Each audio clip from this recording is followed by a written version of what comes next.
حضرت سلمان فارسی رضی اللہ تعالیٰ عنہ سے روایت ہے کہ حضور علیہ السلام کا فرمان عبرت نشان ہے جو صبح کی نماز کو گیا ایمان کے جھنڈے کے ساتھ گیا، اور جو صبح بازار کو گیا وہ ابلیس یعنی شیطان کے جھنڈے کے ساتھ گیا۔ حضرت ابو ہریرہ رضی اللہ تعالیٰ عنہ سے روایت ہے کہ حضور علیہ السلام نے ارشاد فرمایا، جب تم میں سے کوئی سوتا ہے تو شیطان اس کی گردن میں 3 گرہیں لگا دیتا ہے، اور ہر گرہ یعنی گانٹھ لگانے پر دل میں یہ بات ڈالتا ہے کبھی رات بھو دے سو جا، ابھی رات بھو دے سو جا۔ تو اگر وہ اٹھ کر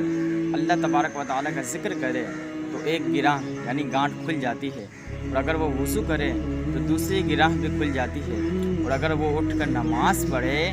تو تیسری گراہ بھی کھل جاتی ہے، اور وہ خوش تازہ ہو کر صبح کرتا ہے، ورنہ تو غمگین دل اور سستی کے ساتھ صبح کرتا ہے۔